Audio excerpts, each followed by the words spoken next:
Assalamualaikum warahmatullahi wabarakatuh.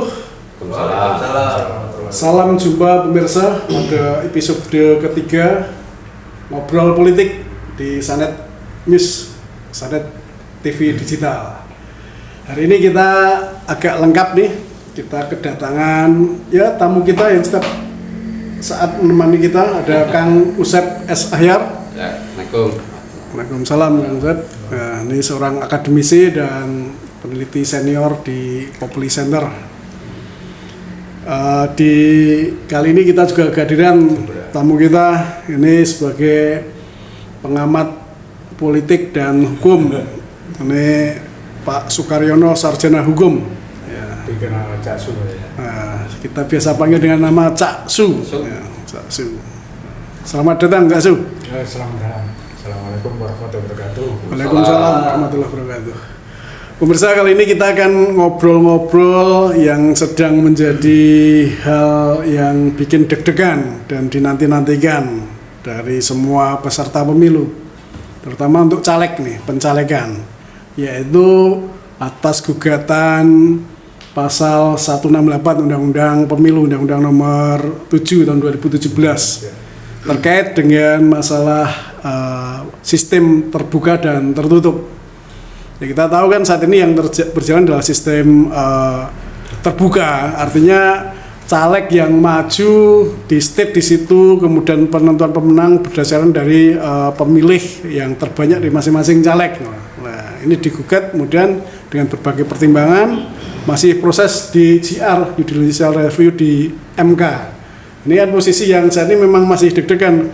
Banyak yang pro untuk tetap kondisi terbuka, tapi yang menggugat pengennya kondisi tertutup dengan segala pertimbangannya. Nah, ini coba kita akan kupas ini, kira-kira arah angin itu akan kemana nih? Arah angin akan mana? Dan sebenarnya kemanfaatannya akan lebih menarik yang mana? Nah, mungkin pertama Cak Su nih, coba bisa memberikan paparan mungkin dari aspek hukum dan aspek yang lainnya. Silakan Cak Su, gimana nih? Kalau saya sih dari aspek hukumnya itu, kalau dari Undang-Undang 17 itu, kalau saya di bab awal itu di situ dijelaskan bahwa peserta pemilu itu adalah partai politik untuk pemilu legislatif itu adalah partai politik. Di situ sudah dijelaskan. Terus kemudian kalau perseorangan itu DPD. Nah, terus kemudian untuk pilpres wakil presiden itu juga perseorangan. Cuma itu harus diusung oleh satu partai politik atau gabungan dari partai politik. Itu jelas di situ, gitu loh. Jadi sebetulnya kalau pileg itu adalah pesertanya adalah partai politik, gitu loh kan. Nah, kalau ini masalah setuju atau enggak setuju atau dari ini ya, kalau dari saya ini udah opini berarti, bukan pengamatan lagi nih.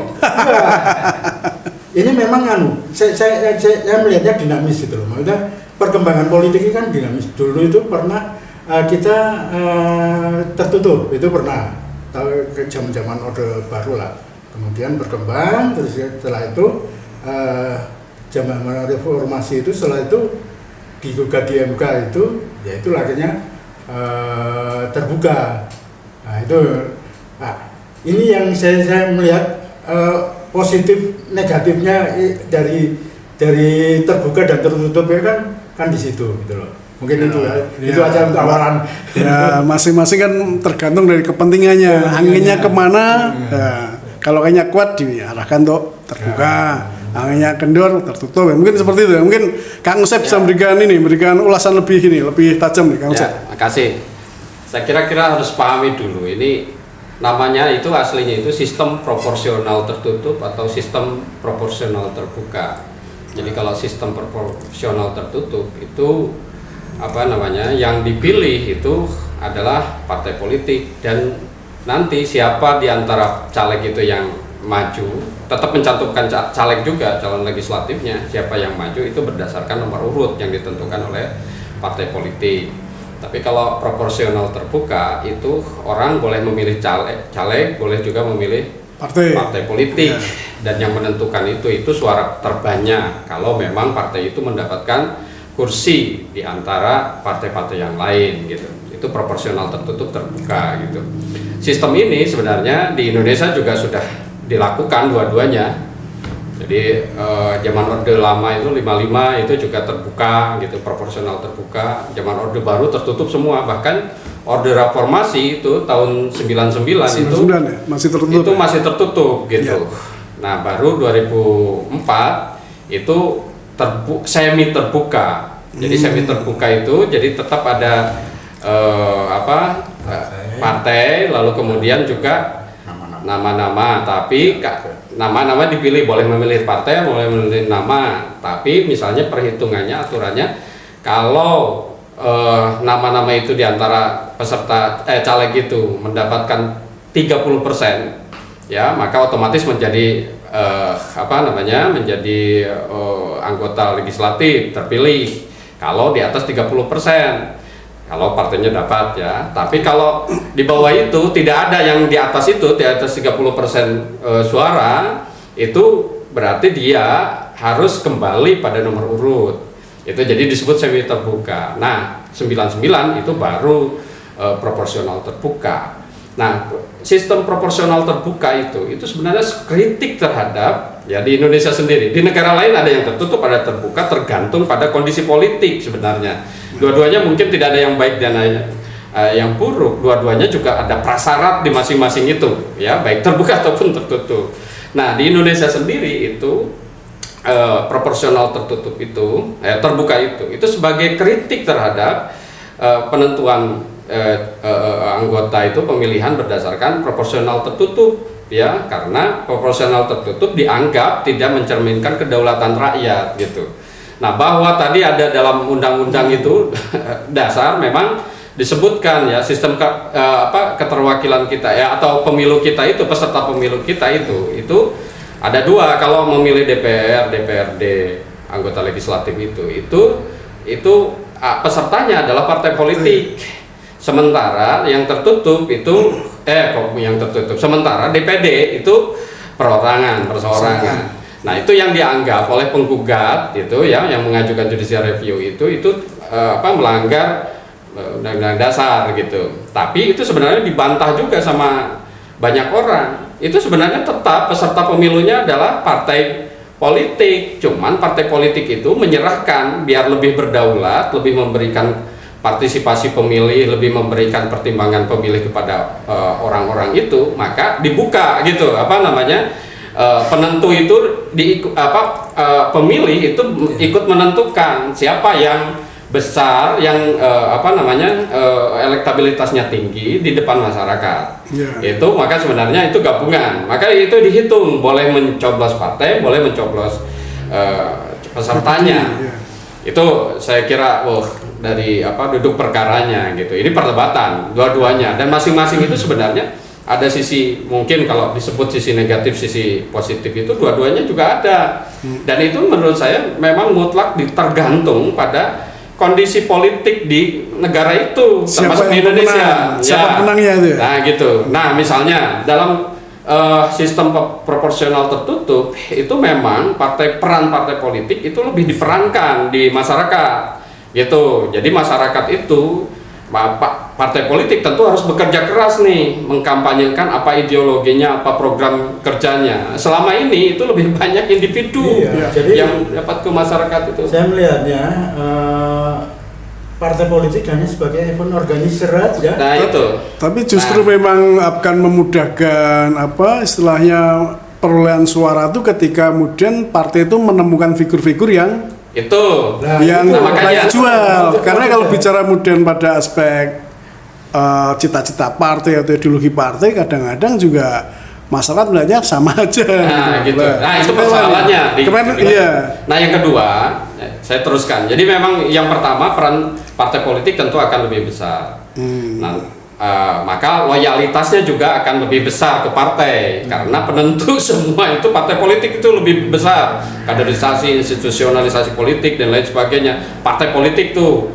Maka mungkin nanti kalau kampanye itu juga di lapangan ya caleg-caleg itu harus membawa visi misi dari partai politik itu kan sebenarnya sisi bagus. Jadi partai itu biar bekerja juga Terus mereka itu juga harus bekerja, misalnya mendanai partai caleg-calegnya. Sekarang itu kan mereka memilih orang, lalu caleg-caleg yang membiayai diri sendiri, gitu loh. Jadi partai politik itu tidak banyak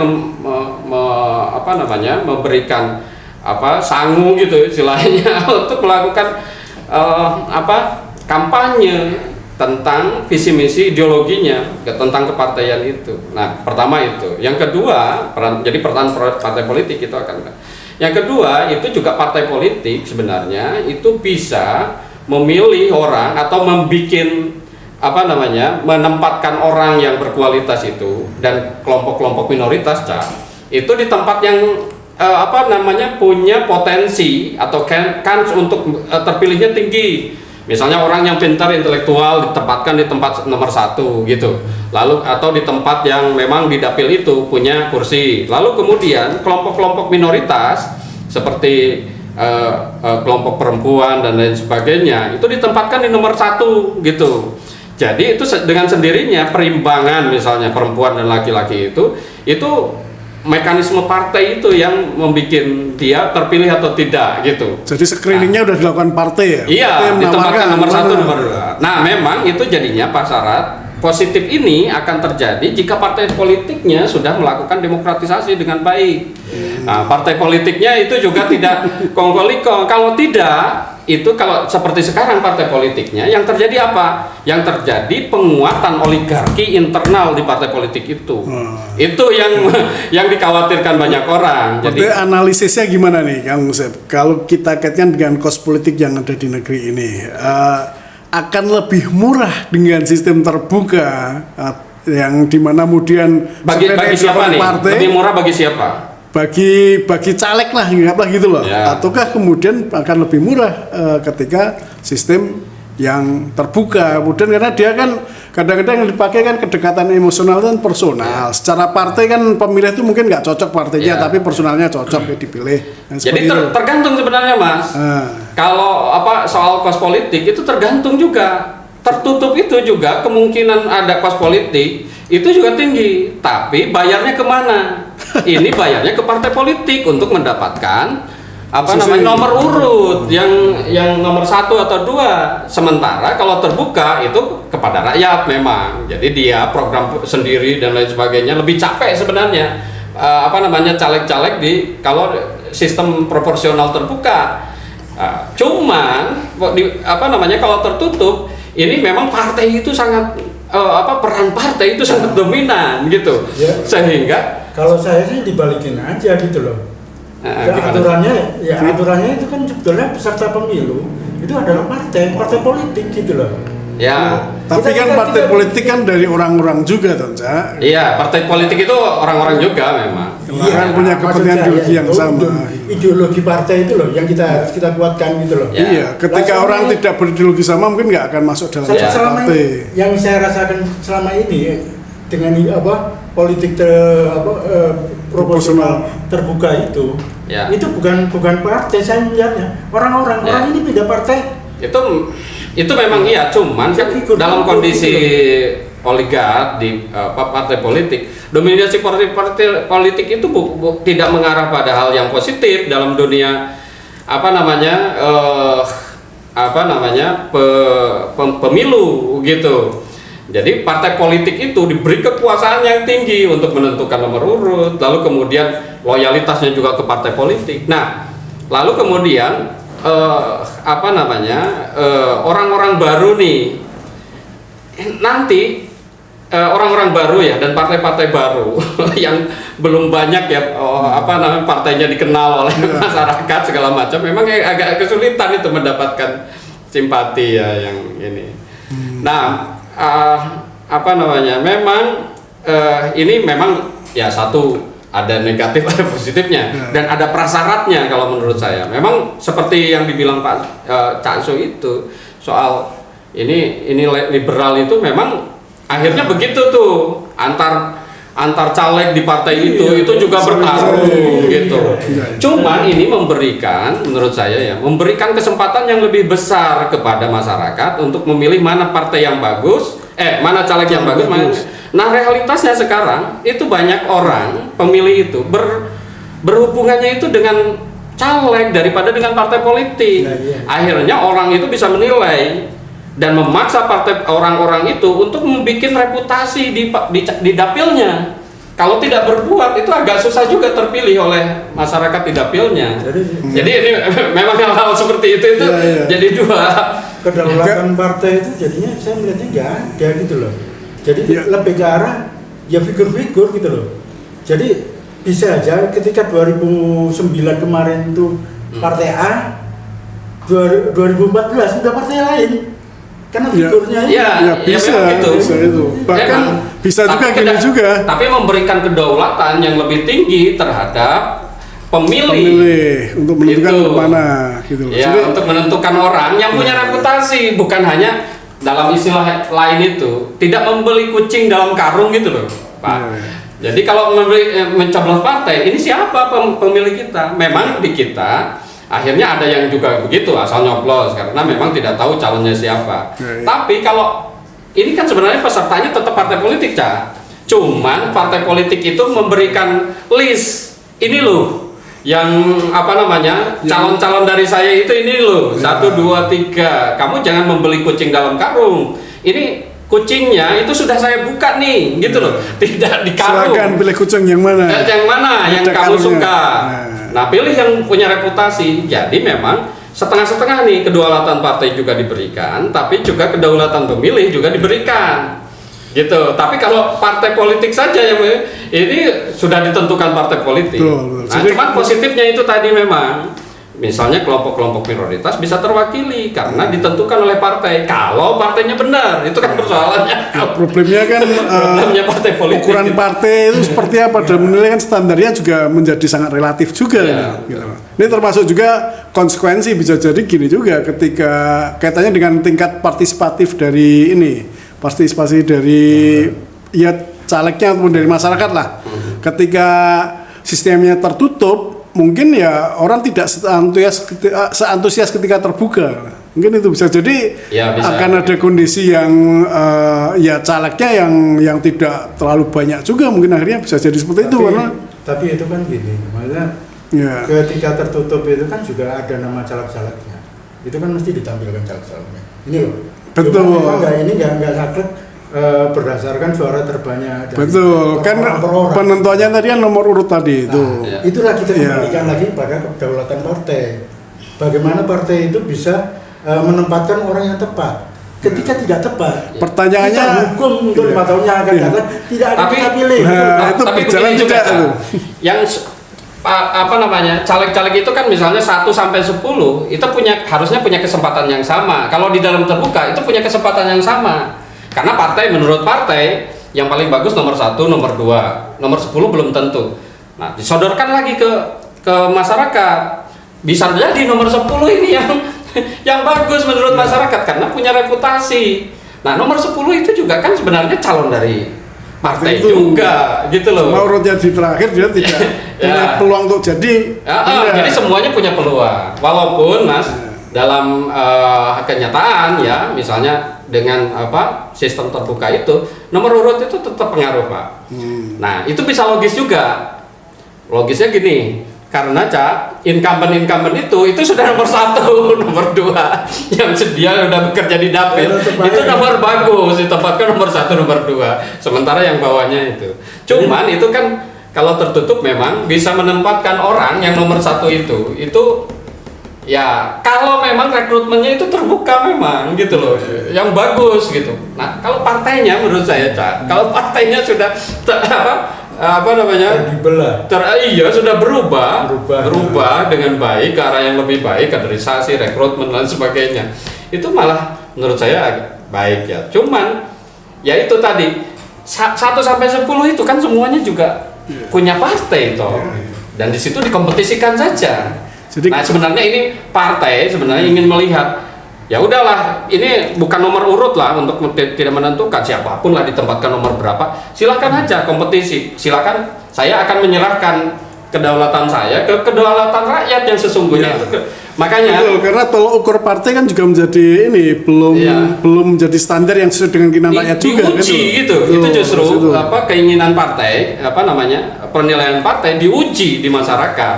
Mana yang diantara sekian itu yang yang bagus menurut, yang punya reputasi gitu.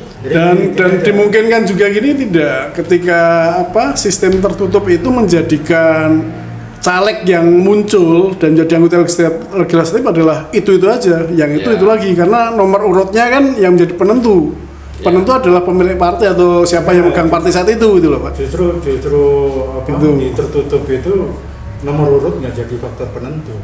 Kemudian itu apa? Diolah oleh partai. Ya, mekanisme yang dipakai kan itu kan kita serahkan aja partainya kayak apa gitu loh. Iya, semuanya akhirnya diserahkan partai. Partai nggak tepat itu akan dihukum 5 tahun lagi. Gitu loh. Kita harapkan itu mekanisme kayak gitu tapi yang diberlakukan partai biasanya kan sejak awal sudah mulai ditetapkan dari nomor urut kan gitu loh. Udah ada. Tidak mungkin kemudian pada setelah dapat hasil suara kemudian akan dari 10 yang jadi kandidat partai tertentu itu. Cuman kan penentuannya mesti biasanya dari nomor urut. Dan kondisi saat ini partainya yang ditentukan oleh 1 orang 2 orang itu ketua dan sekretaris berarti masyarakat itu, kita semua itu menyerahkan kepala pada oligark itu kan persoalannya. Kontrol masyarakat menjadi lebih lemah. Karena dia tidak bisa memilih menentukan yang dipilihnya mana, yang suara terbanyak gitu. Oke, jadi barangkali kan justru saat ini sistem terbuka ini bisa menjadi alternatif yang positif. Dengan catatan bahwa edukasi ke masyarakat itu harus tetap dijalankan terus. Rasionalitas, kemudian bagaimana memilih kualitas yang baik, bagaimana kesadaran publik bahwa bangsa ini, negara ini ke depannya adalah tergantung dari masyarakat gitu loh. Gitu loh. Jadi ini selama ini kan kita masih ukurannya adalah ukuran-ukuran yang materialistik loh. Nah, mungkin pada saatnya juga akan ada kejenuhan juga. Kira-kira gitu sih, kejenuhan masyarakat kan udah. Jadi harus kembali ke akal sehat dan hati nurani mungkin itu loh. Ya, dinamis ya kalau kayak gitu kan. Seperti politik kan juga dinamis itu loh. Bisa aja nanti itu kita tetap aja di proporsional terbuka, bisa aja juga nanti proporsional tertutup. Tapi yang perlu kita sadari, kritisi itu kan sekarang proporsional terbuka kan jadinya kayak gitu kan gitu loh. Jadi faktor popularitas dan finansial atau logistiknya lah itu yang bikin ini kacau gitu loh kan. Jadi kata Kang Sep tadi sama saja bicara tentang logistiknya. Yang logisnya satunya adalah masuk ke masyarakat ketika sistemnya terbuka, satu lagi adalah masuk ke partai ketika sistem tertutup. Jadi sama-sama ada biaya logistik gitu loh. Iya, maksudnya ya memang itu. Jadi di 2008 itu kan ketika menentukan 2009 itu menjadi terbuka, proporsional terbuka, itu kan koreksi terhadap proporsional tertutup yang selama ini dijalankan.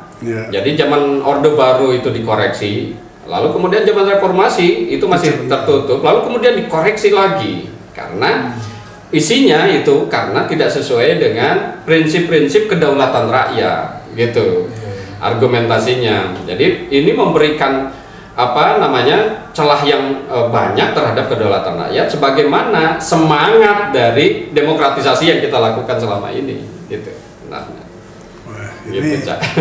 Ini jadi akan sangat menarik ini karena katanya dengan nanti yang menjadi caleg pun akan bisa jadi waduh kalau tertutup totalitasnya bisa jadi akan berbeda ketika dengan sistem yang terbuka misalnya itu juga. Sebenarnya itu kan tugas partai. Gitu.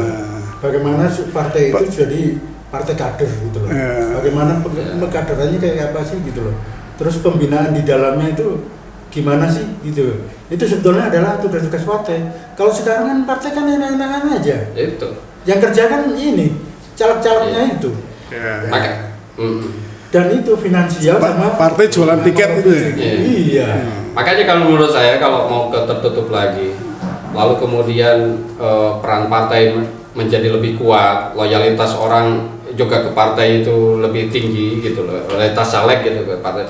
Menurut saya partainya perlu transformasi juga ke arah yang lebih bagus, kaderisasinya lebih bagus, soal penganggarannya juga, laporan keuangan dan seterusnya lalu kemudian di partai demokratisasinya jalan. Kalau ini kan Nah, itu. oligark di situ yang Nah, menguasai itu. ketua partai. Menarik gitu. Maksud saya ide-ide kayak gitu yang harus kita Iya, betul. perkuat gitu loh Pak. Iya. Jadi nggak yang seperti Iya. sekarang gitu loh kan. Masalahnya yang punya ide Cak Su dan Kang Usep tidak masuk partai gitu loh. Bagaimana bisa memberi warna pada partai gitu loh. Gitu. Jadi ini kayaknya berputar terus saja nih pemirsa. Gini kalau saya amati dari apa di MK itu kan ini kan putusannya belum ya. Betul. Tapi kayaknya sih lebih ke arah tertutup nantinya itu berdasarkan alasan-alasan itu. Itu dari satu sisi ya alasan Satu itu. sisi. Kang Usep punya alasan yang lain juga tadi. Ya, tapi ya betul. Karena MK itu juga sebenarnya kalau secara teknis apa namanya tuntutan mungkin sebenarnya kalau saya lihatnya itu akan mendapatkan perlawanan yang tinggi itu kalau misalnya ke arah tertutup lagi karena dua-duanya punya argumentasi dan itu keterbuka itu itu juga putusan MK Iya. ya kan sebenarnya. Jadi kalau misalnya dikatakan yang tertutup tertutup itu proporsional tertutup itu lebih bagus lalu kemudian yang terbuka itu inkonstitusional misalnya itu berarti putusan MK yang dulu inkonstitusional juga iya. gitu. Ini kan bukan persoalan Jadi inkonstitusional atau iya. tidak, dua-duanya punya argumen konstitusi sebenarnya. Jadi konsistensi MK diuji juga di sini. Ya, dua-duanya sebenarnya konstitusi pernah dilakukan juga kok di kita. Tapi mana yang kita ingin bela itu semangat yang kemana?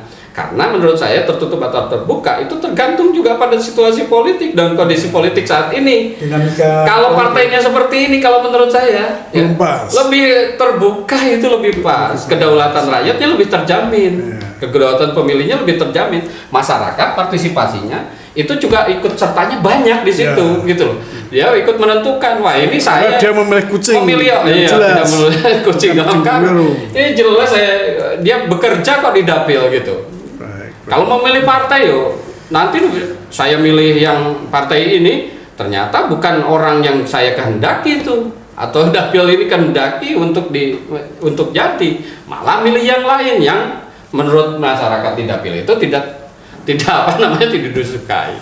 Gitu. Ya, Memang ini tantangan sih. baik, Partai baik. politiknya harus Betul. bertransformasi lah kalau menurut Ini luar biasa sekali. Jadi kita masih deg-degan, kita tunggu semuanya saling menunggu ini. Kira-kira akan kemana keputusan MK terkait dengan Undang-Undang Nomor 7 Tahun 2017. Apakah menjadi proporsional tertutup ataukah akan menjadi proporsional terbuka? Kita cukupkan untuk sesi kali ini. Salam pemirsa. Assalamualaikum warahmatullahi wabarakatuh. Waalaikumsalam.